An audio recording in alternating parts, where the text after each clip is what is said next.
জাতি করতালি দাও, হে সমুদয় জাতি করতালি দাও। কেননা অপরাধ বর্ষণ প্রভু ভয়াবহ, কেননা অপরাধ বর্ষণ প্রভু ভয়াবহ।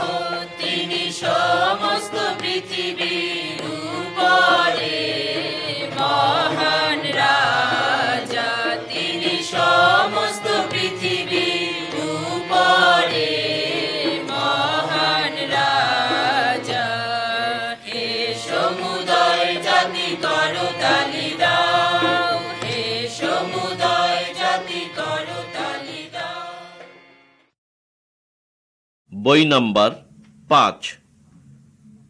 শুভেচ্ছা বন্ধুগণ, সবুজ বইয়ের গল্পগুলো ঈশ্বরের বই মানে বাইবেল থেকে নেওয়া হয়েছে। এ বই থেকে আমরা তাদের সম্বন্ধে জানতে পারব যে সব মহৎ লোকেরা ভীষণ অসুবিধার সময় ঈশ্বরের সাহায্য পেয়েছিলেন। যখন আপনি বাজনা এই শব্দ শুনবেন, তখন পরবর্তী ছবির প্রতি লক্ষ্য করুন। ছবি নাম্বার 1। ইলিশায়ের বাড়িতে সেনাপতি নামান। তখনকার দিনে ইলিশায় একজন মহান শিক্ষক ও নবী ছিলেন। একদিন সেনাপতি নামান তার বাড়িতে উপস্থিত হলেন। তিনি সিরিয়ার সেনাবাহিনীর সেনাপতি ছিলেন। তখন সিরিয়া দেশের শত্রু ছিল জিহুদি দেশ। নামান ছিলেন সাহসী ও শক্তিমান পুরুষ, কিন্তু তার দেহে কুষ্ঠরোগ ছিল। তিনি জিহুদি দেশে এসেছিলেন কারণ তিনি শুনেছিলেন যে সেখানে ইলিশায় ভাববাদী তাকে সুস্থ করতে পারেন। কিন্তু মজার ব্যাপার ছিল, ইলিশায় ভাববাদী যখন শুনলেন যে সেনাপতি নামান এসেছেন, তিনি কিন্তু তাকে দেখতেও গেলেন না। তিনি তার একজন চাকরকে পাঠিয়ে দিয়ে নামানকে একথা বলে পাঠালেন যে জর্দন নদীতে গিয়ে 7 বার ডুব দিলে তার কুষ্ঠরোগ সেরে যাবে। সেনাপতি নামান খুব রাগ করলেন, কারণ তিনি ভেবেছিলেন যে ইলিশায় ভাববাদী একবার তাকে দেখে ঈশ্বরের কাছে প্রার্থনা করলেই তিনি সুস্থ হবেন। তখন তিনি দুঃখের সাথে চলে গেলেন।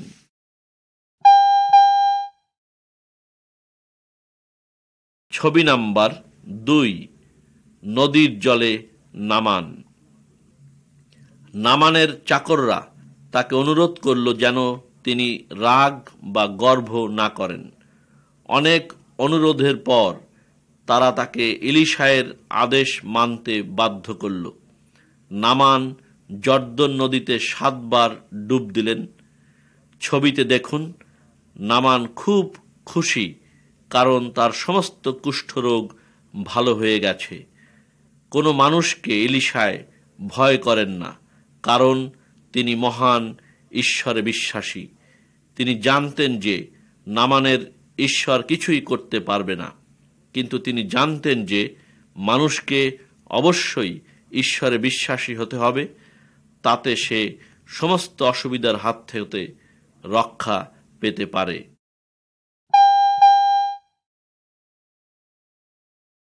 ছবি নাম্বার 3। এলিও ও ঈশ্বরের সেনাবাহিনী। ঈশ্বর এলিওকে বলেছিলেন যে অরাম রাজার সেনাবাহিনী জিহুদি রাজ্য আক্রমণ করবে, কিন্তু তারা জিহুদিদের পরাজয় করতে পারবে না। যদিও জিহুদি সৈন্যবাহিনীর সংখ্যা তুলনামূলকভাবে কম ছিল। অরাম রাজা তার সেনাবাহিনীকে আদেশ করলেন, যাও, এলিওকে যেখানে পাবে সেখান থেকে তাকে বন্দী করে নিয়ে এসো। একদিন ভোরে এলিও ও তার চাকররা বাইরে বেড়াতে বের হয়েছিল এবং এলিও দেখতে পেলেন অরাম রাজার সৈন্যরা তাকে ধরতে আসছে। চাকররা দারুণ ভয় পেল এবং বলল, প্রভু, এখন আমাদের উপায় কি হবে? এলিও বললেন, তোমরা ভয় করো না, কারণ আমাদের এখানে সৈন্যের সংখ্যা ওদের চেয়ে অনেক বেশি। তখন তার চাকররা দেখতে পেল তাদের চারিদিকে সুসজ্জিত অশ্ববাহিনী, ঘোড়ার বাহিনী, যারা যুদ্ধের জন্য প্রস্তুত। এ সুসজ্জিত সৈন্যবাহিনী ছিল ঈশ্বরের, যা নাকি তাদেরকে শত্রুর হাত থেকে রক্ষা করেছে।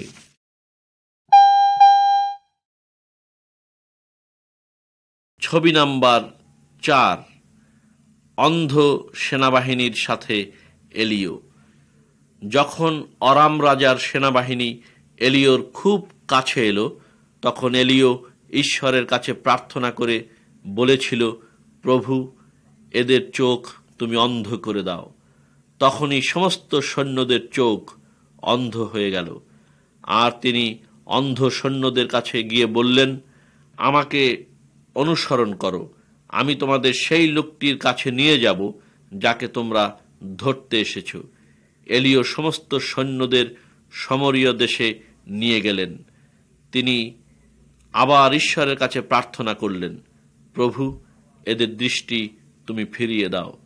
তখন তারা দেখতে পেল যে তারা তাদের শত্রুদের সম্মুখে দাঁড়িয়ে আছে। জিহুদি রাজা সমস্ত শত্রু সৈন্যদের মেরে ফেলতে চাইলেন, কিন্তু এলিও বাধা দিয়ে বললেন, তাদের খাবার দাও। বন্ধুগণ, এলিয়ার ঈশ্বর মহান এবং এই পৃথিবীর সমস্ত সৈন্যবাহিনী অপেক্ষাও মহান ও শক্তিশালী। আমরা যদি ঈশ্বরে বিশ্বাস করি, তাহলে শত্রুর প্রতিশোধ নেওয়ার দরকার আমাদের নেই।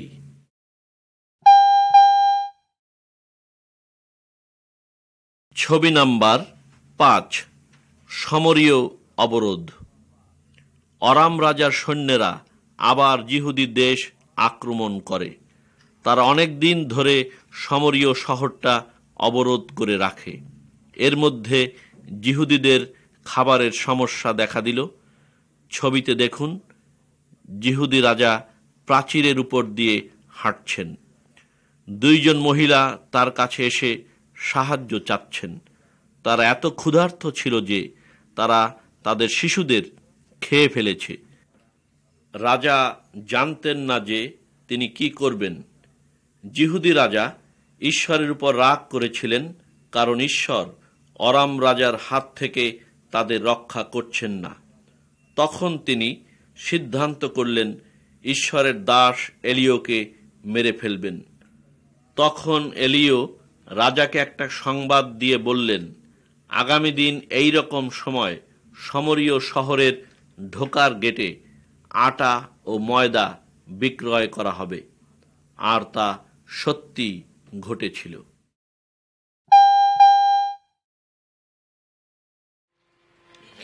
সমুদয় জাতি করতালি দাও, হে সমুদয় জাতি করতালি দাও। আনন্দ রবে ঈশ্বরের উদ্দেশ্যে জয় ধ্বনি করো। আনন্দ রবে ঈশ্বরের উদ্দেশ্যে জয় ধ্বনি করো। হে সমুদয় জাতি করতালি দাও, হে সমুদয় জাতি করতালি দাও। কেননা পরাৎপর সদা প্রভু ভয়াবহ, কেননা পরাৎপর সদা প্রভু ভয়াবহ। তিনি সমস্ত পৃথিবীর উপরে মহান রাজা, তিনি সমস্ত পৃথিবীর উপরে মহান রাজা। হে সমুদয় জাতি করতালি দাও, হে সমুদয় জাতি করতালি দাও। ছবি নাম্বার 6, 4 কুষ্ঠরোগী। সেই সময় সমরিয়ার গেটে 4 লোক বসেছিল। তাদের প্রত্যেকের কুষ্ঠরোগ ছিল। তারা নিজেরা বলাবলি করছিল, আমরা এখানে বসে কেন মরব? চলো আমরা সমরীয় সৈন্যদের ওখানে যাই। এমন সময় অরামীয় সৈন্যেরা প্রচণ্ড যুদ্ধের শব্দ শুনে ভয়ে তাদের সমস্ত কিছু ফেলে চলে যায়। 4 জন কুষ্ঠরোগী অরামীয় সৈন্যদের ক্যাম্পে এসে দেখল সেখানে কেউ নেই। কুষ্ঠরোগীরা খাবার ও অন্যান্য জিনিসপত্র নিয়ে রাখল। তখন তারা নিজেদের মধ্যে বলাবলি করল, আমরা যা করছি এটা ঠিক নয়। এই দিনটা একটা সুসংবাদের দিন, কিন্তু আমরা তা অন্যদের জানাচ্ছি না। তাড়াতাড়ি তারা ফিরে গিয়ে রাজাকে খবর দিল, আর একটু পরেই সমরীয় শহরের গেটে অরামীয় সৈন্যদের খাবার বিক্রয় হলো। ঈশ্বর তার লোকদের বাঁচালেন এবং সেই সাথে প্রভুর দাস এলিয়াকেও বাঁচালেন। বন্ধুগণ, ঈশ্বর তার একজাত পুত্রকে পাঠিয়েছেন যেন আমরা অনন্ত মৃত্যুর হাত থেকে রক্ষা পাই। এটাও একটা সুসংবাদ এবং আমরা অবশ্যই তা অন্যের কাছে বলবো।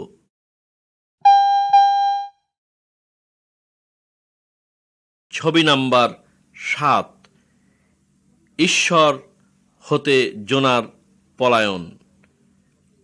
এলিয়ের মৃত্যুর পরে জিহুদি দেশে আর একজন নবী ছিলেন, তার নাম জোনা। ঈশ্বর তাকে বললেন, তুমি মহানগরী নিনভিতে যাও এবং তাদের বিরুদ্ধে কথা বলো, কারণ আমি জানি এখানে লোক সকল খারাপ। এই নগরের লোকেরাও জিহুদিদের শত্রু। জোনা সেখানে যেতে চাননি, তাই তিনি পালাবার চেষ্টা করছিলেন। তিনি একটা জাহাজে করে অনেক দূরের একটা দেশে চলে যাচ্ছিলেন। তিনি জাহাজের টিকিট কিনে উঠলেন আর জাহাজটি ছেড়ে দিল। জাহাজটি যখন সমুদ্রের মাঝখানে এলো, তখন ভীষণ ঝড় শুরু হলো। জাহাজের লোকেরা খুব ভয় পেল। তখন নাবিকেরা বলল, চলো আমরা গুলিবাট করি, তাহলে জানতে পারবো কার দোষে এমন অমঙ্গল ঘটছে। তারা গুলিবাট করে দেখল যে জোনার দোষে এই অমঙ্গল।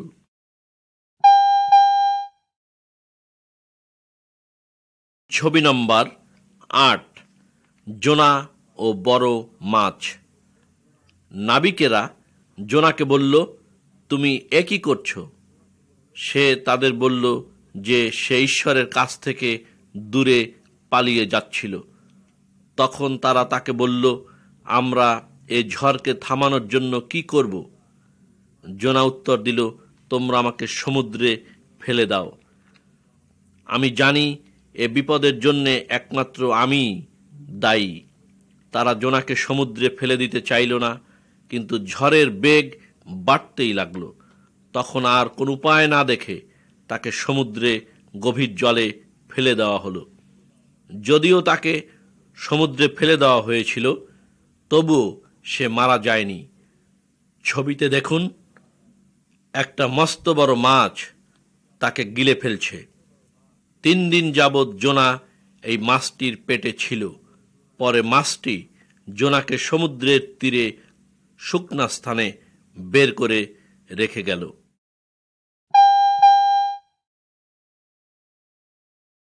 ছবি নাম্বার 9, নিনভিতে জোনা। ঈশ্বর জোনাকে আবার বললেন, তুমি নিনভিতে যাও এবং প্রভুর পক্ষে প্রচার করো। তখন জোনা ঈশ্বরের কথা শুনলেন এবং নিনভিতে গেলেন। তিনি লোকদের কাছে এই বলে প্রচার করলেন যে 40 দিনের মধ্যে নিনভি শহর ধ্বংসে পরিণত হবে।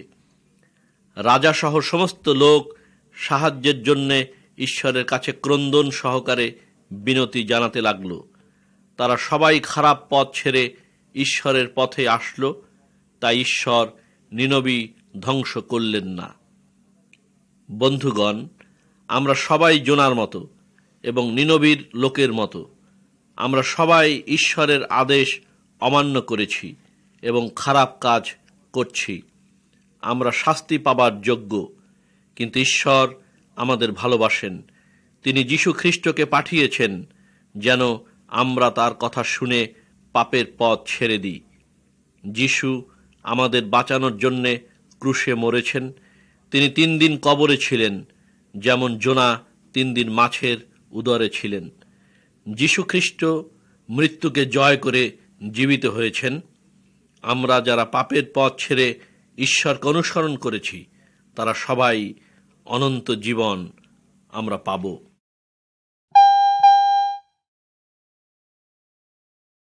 ছবি নাম্বার 10, রাজা ও ইস্টের রানী। ইস্টের ছিল ইসরায়েল দেশের জিহুদি মেয়ে।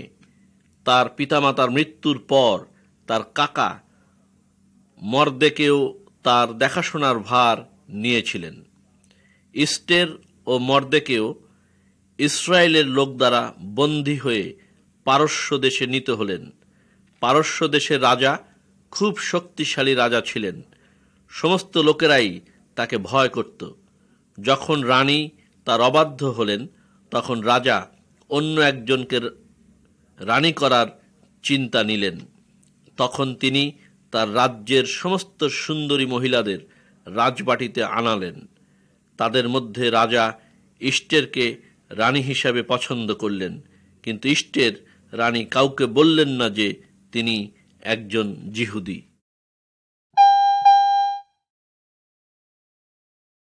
গান করো সদা প্রভুর উদ্দেশ্যে, গান করো সদা প্রভুর উদ্দেশ্যে, বিনা সহকারে, বিনা সহকারে ও গানের রবে।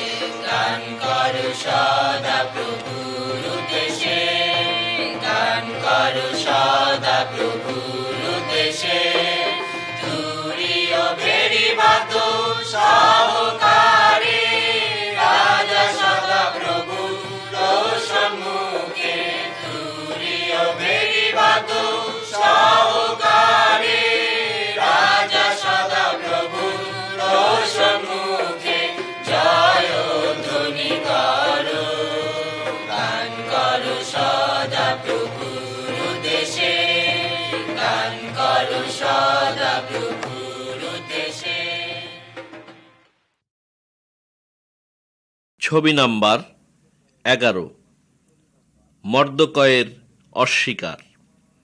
পারস্য দেশে হামান একজন ব্যক্তিত্ব সম্পন্ন লোক ছিলেন। তিনি যখন রাস্তা দিয়ে যেতেন, তখন সমস্ত লোক মাথা নত করে প্রণাম করত। মর্দেকেও শুধু ঈশ্বর সদাপ্রভুর কাছে মাথা নত করত। সে হামানের কাছে মাথা নত করতে অস্বীকার করল। হামান খুব রাগ করলেন। তিনি মর্দেকয়ের উপর প্রতিশোধ নেবার জন্য প্রতিজ্ঞা করলেন। একদিন তিনি রাজাকে বললেন, রাজার আদেশ জিহুদিরা অমান্য করেছে।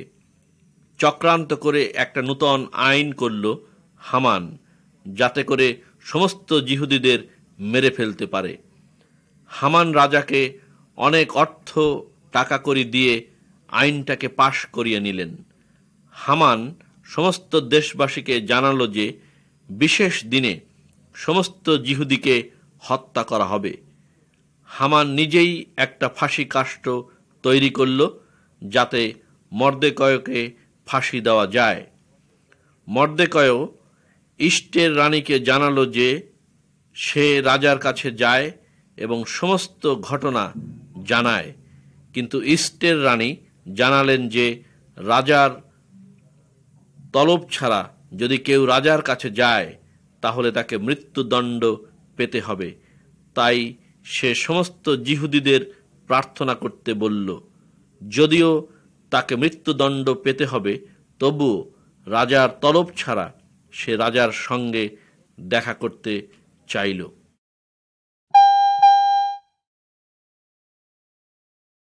ছবি নাম্বার 12, ইস্টের রানীর ভোজ। ঈশ্বর জিহুদিদের প্রার্থনার উত্তর দিলেন। রাজা ইস্টের রানীকে গ্রহণ করলেন।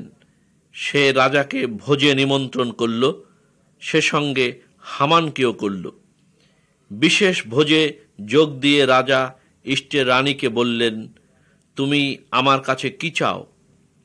এস্টের বলল, আমার ইচ্ছা যেন আমি আমাদের লোকদের জন্য বাঁচি, কারণ আমাকে মারার জন্য বিক্রয় করা হয়েছে।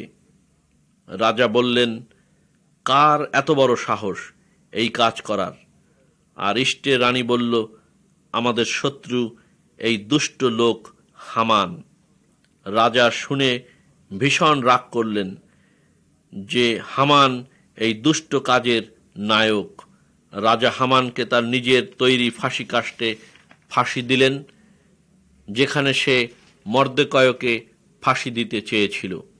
এভাবে হামানের মৃত্যু হয় এবং জিহুদিরা প্রাণে রক্ষা পায়।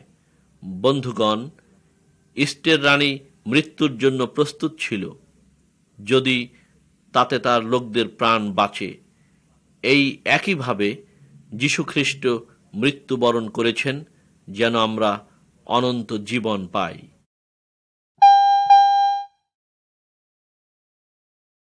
ছবি নাম্বার 13, দানিয়েল ও তার বন্ধুগণ। এই ছবিতে দানিয়েল ও তার 3 বন্ধুকে দেখতে পাবেন। তারা সবাই জিহুদি।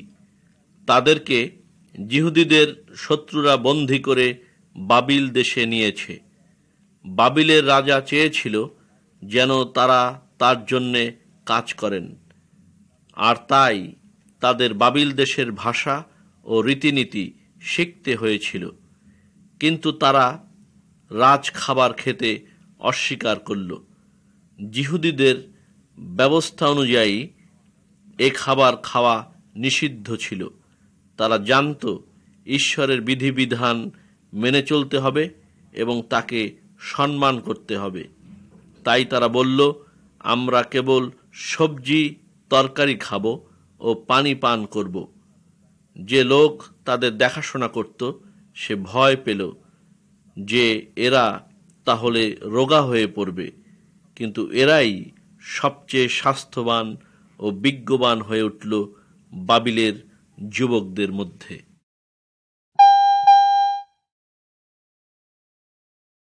ছবি নাম্বার 14, বাবিলের রাজা ও দানিয়েল। বাবিলের রাজা একটা স্বপ্ন দেখলেন। তিনি তার সমস্ত জ্ঞানী ব্যক্তিদের স্বপ্ন সম্বন্ধে বলতে বললেন, কিন্তু কেউ বলতে পারল না স্বপ্নটির উদ্দেশ্য কি। তাই তিনি সিদ্ধান্ত করলেন সব জ্ঞানী ব্যক্তিদের মেরে ফেলবেন। দানিয়েল ও তার বন্ধুরা ঈশ্বরের কাছে প্রার্থনা করলেন এবং ঈশ্বর স্বপ্নটি দানিয়েলের কাছে প্রকাশ করলেন। দানিয়েল রাজার কাছে গেলেন এবং বললেন, একজন ঈশ্বর স্বর্গে আছেন যিনি সমস্ত রহস্য প্রকাশ করেন। মহান ঈশ্বর রাজার কাছে ভবিষ্যতে কি হবে সেই বিষয়ে প্রকাশ করেছেন। রাজা পৃথিবীর সব সাম্রাজ্যগুলোকে স্বপ্নে দেখলেন। পরে তিনি আর একটা মস্ত বড় সাম্রাজ্য দেখলেন, আর সেই সাম্রাজ্য প্রথম সাম্রাজ্যগুলোকে ধ্বংস করে দিল। আর সেটি হলো ঈশ্বরের সাম্রাজ্য, যা চিরদিনের জন্যে টিকে থাকবে। রাজা খুব খুশি হলেন দানিয়েলের উপর। সমস্ত জ্ঞানী ব্যক্তি প্রাণে বেঁচে গেল এবং রাজা দানিয়েলকে বাবিলের গভর্নর নিযুক্ত করলেন।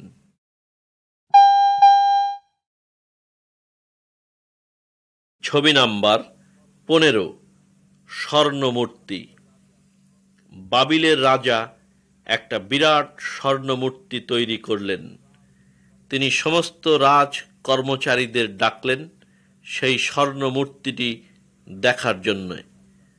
রাজ কর্মচারীরা এই বলে সবাইকে আদেশ দিলেন, যখন তোমরা বাজনা শুনবে তখন সবাই ভূমিতে পড়ে নতজানু হয়ে প্রণাম করবে। যারা প্রণাম করবে না তাদের অগ্নিচুলার মধ্যে ফেলে দেওয়া হবে। দানিয়েল ও তার 3 বন্ধু স্বর্ণমূর্তিকে প্রণাম করতে অস্বীকার করল। তারা তাদের ঈশ্বরের আরাধনা করল।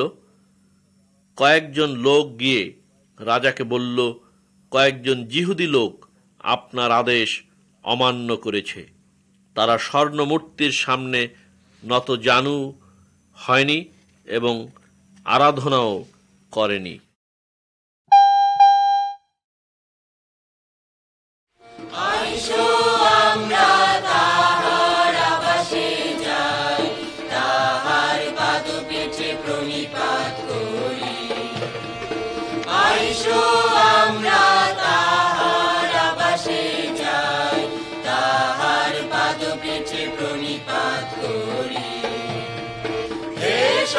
প্রভু উঠো, তোমার বিশ্রাম স্থানে আইসো।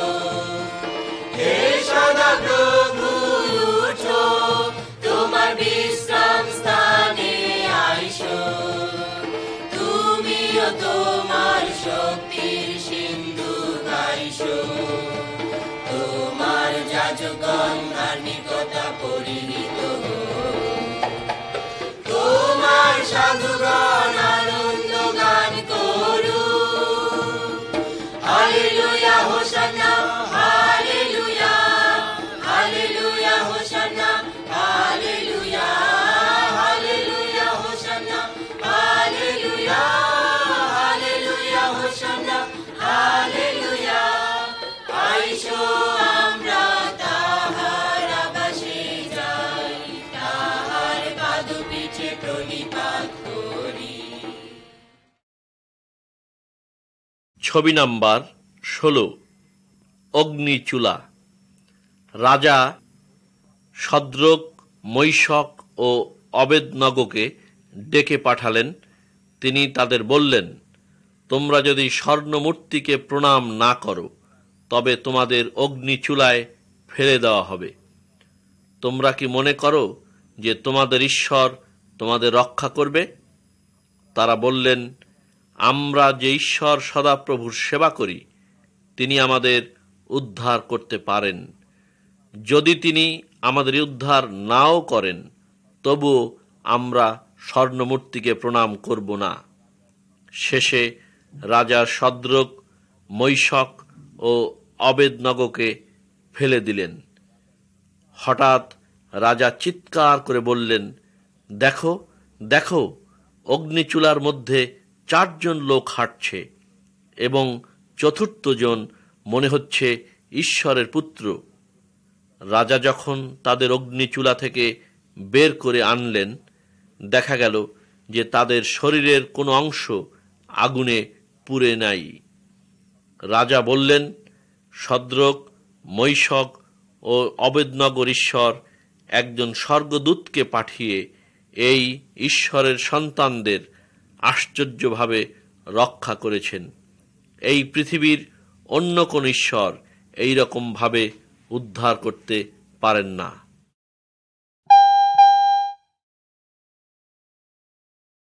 ছবি নাম্বার 17, দানিয়েল ঈশ্বরের প্রশংসা করেন।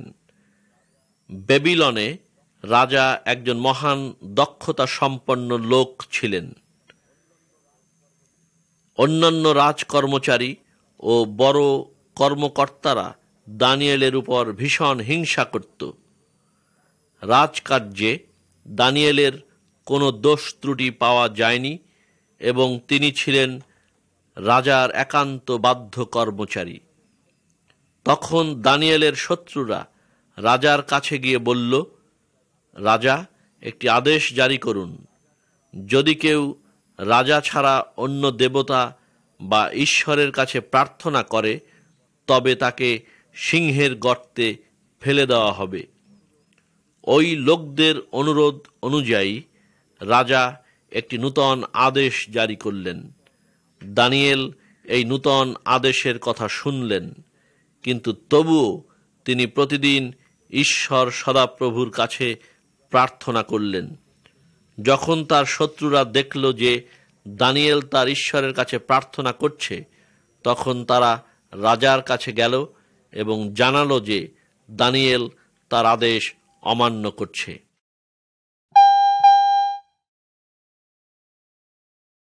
ছবি নাম্বার 18, সিংহের গর্তে দানিয়েল। রাজা মোটেই চাননি যে দানিয়েল সিংহের গর্তে মারা যাক, কিন্তু তিনি কোনক্রমে তার আদেশ বদলাতে পারেননি। শেষে দানিয়েলকে সিংহের গর্তে ফেলে দেওয়া হলো। পরের দিন খুব সকালে রাজা সিংহের গর্তের কাছে যান এবং দানিয়েলের নাম ধরে ডাকতে থাকেন। তিনি জিজ্ঞেস করলেন, দানিয়েল, তোমার ঈশ্বর কি তোমাকে সিংহের হাত থেকে রক্ষা করেছেন? দানিয়েল উত্তরে বলল, আমার ঈশ্বর সদাপ্রভু স্বর্গদূত পাঠিয়ে সিংহের মুখ বন্ধ করে দিয়েছে। রাজা ভীষণ খুশি হলেন। রাজা তাড়াতাড়ি দানিয়েলকে সিংহের গর্ত থেকে উঠালেন। রাজার আদেশে দানিয়েলের শত্রুদেরকে সিংহের গর্তে ফেলে দেওয়া হলো এবং সঙ্গে সঙ্গে সিংহেরা তাদেরকে টুকরো টুকরো করে ছিঁড়ে ফেলল। বন্ধুগণ, আমাদের শত্রুরা যে ক্ষতি করতে পারে সেজন্য ভয়ের কোনো কারণ নেই, যদি কিনা আমরা দানিয়েলের জীবন্ত ঈশ্বরকে বিশ্বাস করি। যদিও লোকেরা শত্রুতাবশত বিশ্বাসী লোকদের মেরে ফেলতে পারে, তবু বিশ্বাসী লোকদের আশা আছে প্রভু যিশুতে। তারা মৃত্যুর পরে অনন্ত জীবন লাভ করবে।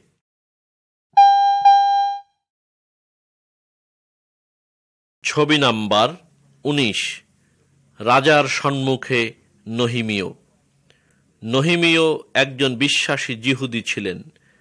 দানিয়েলের পরে তিনি বাবিল রাজার অধীনে বাস করতেন। জেরুসালেম শহরটি ছিল তার বংশধরের এবং এটা ধ্বংসযজ্ঞে পরিণত হয়েছিল। যেসব যিহুদিরা ওখানে বাস করত তারা ভীষণ অসুবিধার মধ্যে ছিল। বাবিল রাজার অধীনে নহিমীয় একজন চাকর ছিলেন। নহিমীয় একদিন পানীয় দ্রব্য নিয়ে রাজার কাছে গেলেন। রাজা তখন নহিমীয়কে বললেন, তোমার মুখ এত মলিন কেন? তিনি রাজাকে জেরুসালেম নগরের যিহুদিদের অবস্থার কথা বললেন। রাজা তাকে বললেন, তুমি কি করতে চাও?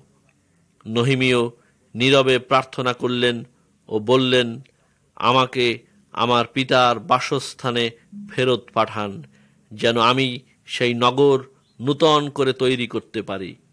ঈশ্বর তার প্রার্থনার উত্তর দিলেন এবং রাজা তাকে নিজ দেশে ফেরত যাবার অনুমতি প্রদান করলেন।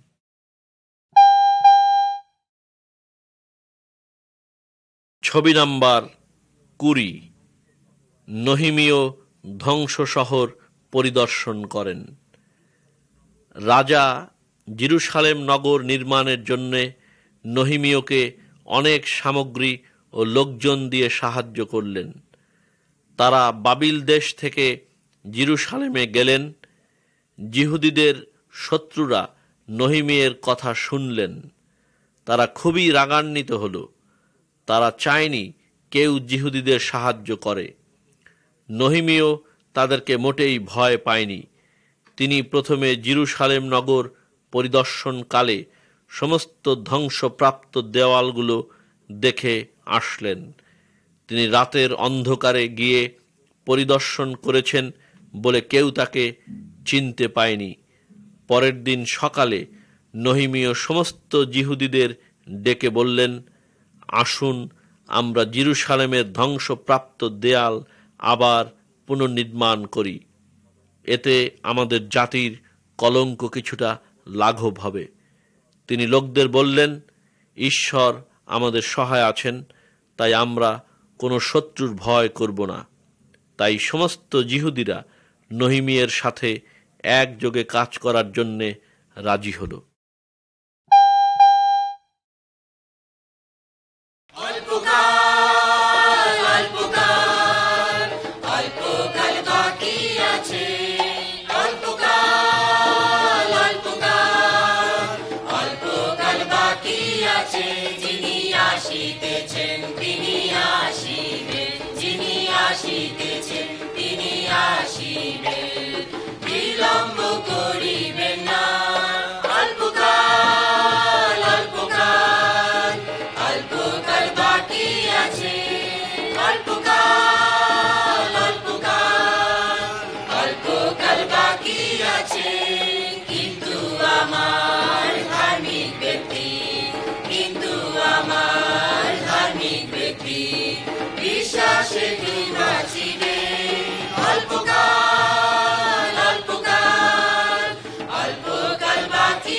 আছে, অল্পকাল অল্পকাল অল্পকাল বাকি আছে। ছবি নাম্বার 21, নগরের দেয়াল পুনর্নির্মাণ। ছবিতে দেখুন, জিহুদিরা দেয়াল নির্মাণের কাজ শুরু করেছে। কেউ দেয়ালের ময়লা পরিষ্কার করছে, আবার কেউ দেয়াল তৈরি করছে। নগরের গেটও নূতন করে তৈরি করা হচ্ছে। জিহুদিদের শত্রুরা ভীষণভাবে রাগ করতে লাগলো। তারা জিহুদিদের কাজের সময় মেরে ফেলার ভয় দেখালো। নহিমীয় আবার ঈশ্বরের কাছে প্রার্থনা করলেন যেন কাজ করার জন্যে ঈশ্বর তাকে পরিচালনা প্রদান করেন। পরে তিনি কার্য পরিচালনার জন্যে প্রহরী নিযুক্ত করলেন। প্রহরীদের ও কর্মচারীদের প্রত্যেকের হাতে অস্ত্র ছিল যেন তারা শত্রুর মোকাবিলা করতে পারেন।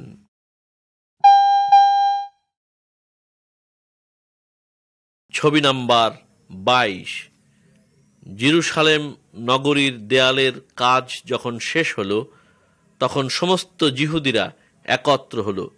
ঈশ্বরের যাজক ইসরা বাইবেল থেকে পড়তে আরম্ভ করলেন।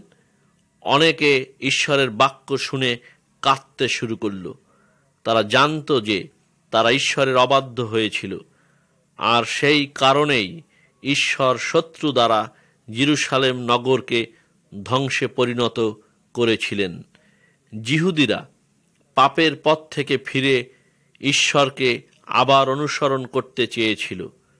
নহিমীয় লোকদের বললেন, দুঃখ করো না, ঈশ্বরে আনন্দ তোমাদের শক্তি। প্রিয় বন্ধুগণ, আপনাদের জীবনে কি আনন্দ আছে? ঈশ্বর আমাদের আনন্দ দান করেন এবং ঐশ্বরিক শক্তিও দান করেন, যখন কিনা আমরা তার আদেশ মেনে চলি। আমি আপনাদেরকে নহিমীয়ের ঈশ্বরের সম্বন্ধে জ্ঞাত করব।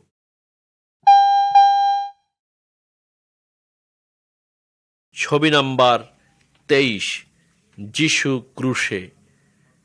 যিশুকে জানার মাত্র একটি পথ আছে। পথ দেখানোর জন্যে ঈশ্বর তার পুত্রকে পাঠিয়েছেন। অনেক বছর আগে যিশু এই পৃথিবীতে বাস করতেন। মানুষকে সাহায্যের জন্যে তিনি অনেক কাজ করেছেন। কি করে ঈশ্বরের অনুগ্রহ ও দয়া পাওয়া যায় সে বিষয়ে তিনি আমাদের পথ দেখিয়েছেন, কিন্তু আমরা তার পথে চলি নাই। আমরা সবাই ঈশ্বরের বিরুদ্ধে পাপ করেছি। পাপের শাস্তি হচ্ছে ঐশ্বরিক মৃত্যু। ঈশ্বর দানিয়েল ও এলিয়কে মৃত্যুর হাতের থেকে রক্ষা করেছেন, কিন্তু তিনি যিশুকে মৃত্যু থেকে রক্ষা করেন নাই। খারাপ লোকেরা তাকে মেরে ফেলেছে, কাঠের ক্রুশে তাকে পেরেক বিদ্ধ করেছে। যিশু আমাদের পাপের নিমিত্ত এই শাস্তি গ্রহণ করেছেন, কারণ তিনি আমাদের ভালোবাসেন। আমরা যদি ঈশ্বরের কাছে আসি, তাহলে তিনি আমাদের পাপ ক্ষমা করতে প্রস্তুত আছেন।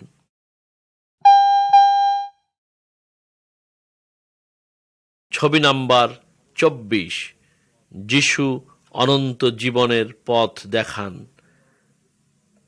আমার প্রিয় বন্ধুগণ, আমাদের জীবন সাধারণত বড় ও প্রশস্ত পথ ধরে চলে, আর এ পথেই মৃত্যুর ঝুঁকি খুব বেশি। আমরা সবাই ঈশ্বরের অবাধ্য হয়েছি। আমরা সবাই শয়তানের পথে চলছি, আর এ পথটি হচ্ছে মৃত্যুর পরে চিরজীবনের জন্যে শাস্তির পথ। যীশু খ্রিস্ট আমাদের জন্যে দুঃখ ভোগ ও মৃত্যুবরণ করেছেন, যেন আমরা মৃত্যুর পরে শাস্তি ভোগ না করি। আর তিনি আবার জীবিত হয়ে উঠেছেন। এখন তিনি আমাদের ঈশ্বরের পথ দেখাতে পারেন। আমরা অবশ্যই প্রভু যীশুর পথ অনুসরণ করব। এটা একটি কঠিন ও সংকীর্ণ পথ। হয়তো মাঝে মাঝে আমাদের দুঃখ ভোগ করতে হবে, যেভাবে তার শিষ্যেরা করেছিলেন, কিন্তু যিশুর পথই স্বর্গীয় পথ। সেই পথে কোনো দুঃখ নেই, আর এই পথই হল অনন্তকাল ধরে শান্তি ও আনন্দের, এবং ঈশ্বর ও সেখানে আছেন। যিশু বলেন, আমি পথ, সত্য ও জীবন, আমাদিয়া না আসিলে কেহ পিতার নিকটে আইসে না। আসুন আমরা ঈশ্বরের কাছে প্রার্থনা করি এবং বলি যেন তিনি আমাদের সেই সঠিক পথটি বেছে নিতে শক্তি দেন।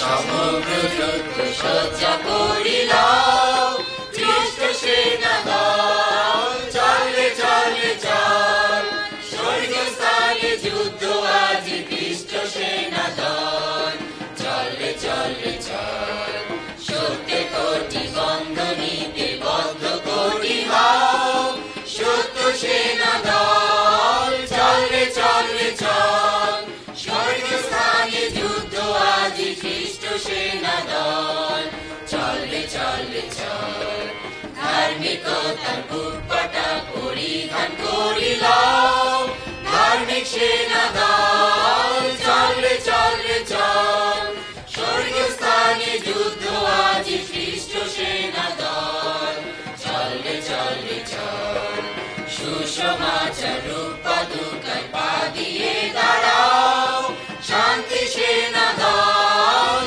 চলে চলে চল, স্বর্গস্থানে যুদ্ধ আজি খ্রিস্ট সেনা দল চলে চলে চল, পাপাতার বা নির্মাণার্থে বিশ্বাসের ঢালাও, বিশ্বাসের দল চলে চলে চল, স্বর্গস্থানে যুদ্ধ আজি খ্রিস্ট সেনা দল চলে চলে চল, পরিত্রাণের শিরস্থান মাথায় পড়িলাম, মুক্তি সেনা দল চলে চলে চল, স্বর্গস্থানে যুদ্ধ আজি খ্রিস্ট সেনা দল চলে চলে চল, শয়তান শত্রুকে তাড়াতে আপনার খড়গ লাও, খড়গধারী দল চলে চলে চল, স্বর্গস্থানে যুদ্ধ আজি খ্রিস্ট সেনা দল চলে চলে চল, চলো চলো চলো ভাই সত্য পথে সবে যাই, সত্যময় ঈশ্বরের চালনা, বিশ্বাসে হইয়া বীর উন্নত রাখিয়াসি, করো জয় দুঃখ ভয় ভাবনা, চলো চলো চলো ভাই সত্য পথে সবে যাই, সত্যময় ঈশ্বরের চালনা, বিশ্বাসে হইয়া বীর উন্নত রাখিয়াসি, করো জয় দুঃখ ভয় ভাবনা, মহিয়ান রাখো প্রাণ পূর্ণ প্রেম করো দান, মহিয়ান রাখো প্রাণ পূর্ণ প্রেম করো দান, দীপ্তি দাও মুক্তি দাও শান্তি দাও হে ধরায়, দীপ্তি দাও মুক্তি দাও শান্তি দাও হে ধরায়, লক্ষ্যে যাও অগ্রে যাও মহিমা, চলো চলো চলো ভাই সত্য পথে সবে যাই, সত্যময় ঈশ্বরের চালনা, বিশ্বাসে হইয়া বীর উন্নত রাখিয়াসি, করো জয় দুঃখ ভয় ভাবনা, পরিবর্তন নূতন জন্মের পরে, পরিবর্তন নূতন জন্মের পরে, পরিবর্তন নূতন জন্মের পরে, আমার পরিবর্তন হয়েছে, পরিবর্তন নূতন জন্মের পরে, পরিবর্তন নূতন জন্মের পরে, পরিবর্তন নূতন জন্মের পরে আমার পরিবর্তন হয়েছে। আগে যে গান গাইতাম এখন গাই না, আগে যে গান গাইতাম এখন গাই না, আগে যে গান গাইতাম এখন গাই না, আমার পরিবর্তন হয়েছে। পরিবর্তন নূতন জন্মের পরে, পরিবর্তন নূতন জন্মের পরে, পরিবর্তন নূতন জন্মের পরে আমার পরিবর্তন হয়েছে। যে সঙ্গ ছিল এখন সে সঙ্গ নাই, যে সঙ্গ ছিল এখন সে সঙ্গ নাই, যে সঙ্গ ছিল এখন সে সঙ্গ নাই, আমার পরিবর্তন হয়েছে। পরিবর্তন নূতন জন্মের পরে, পরিবর্তন নূতন জন্মের পরে, পরিবর্তন নূতন জন্মের পরে আমার পরিবর্তন হয়েছে।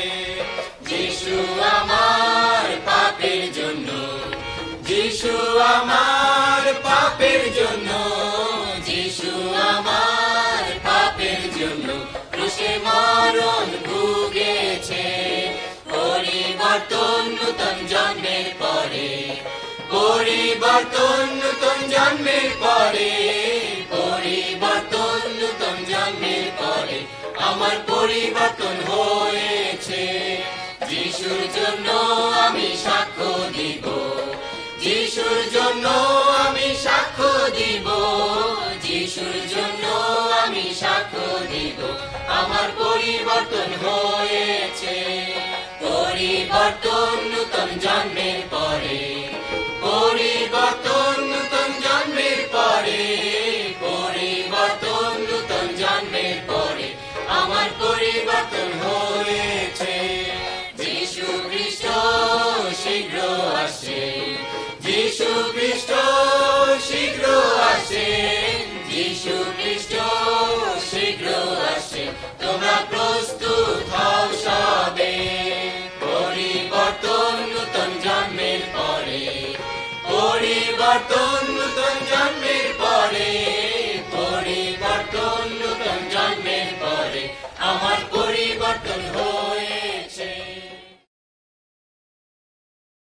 পাতা দুর্গ ভেঙে করো নাশ, করো নাশ, পাতা দুর্গ ভেঙে করো নাশ, করো নাশ, পাতা দুর্গ ভেঙে করো নাশ, করো নাশ, পাতা দুর্গ ভেঙে করো নাশ, করো নাশ। শক্তি রাজ্য তার করো হে চুরমার, পাতা দুর্গ ভেঙে করো নাশ। গৌরব স্তুতি প্রভু যিশু, সম্মান শক্তি প্রভু যিশু, গৌরব স্তুতি সম্মান শক্তি চিরকালে প্রভু যিশু। পাতা দুর্গ ভেঙে করো নাশ, করো নাশ, পাতা দুর্গ ভেঙে করো নাশ, করো নাশ। প্রভু তোমার মহিমা বর্ণনা করা নাহি যায়, প্রভু তোমার মহিমা বর্ণনা করা নাহি যায়। আলোকে আধারে ভুবন মাঝারে, আলোকে আধারে ভুবন মাঝারে পাই তব কত পরিচয়, বর্ণনা করা নাহি যায়।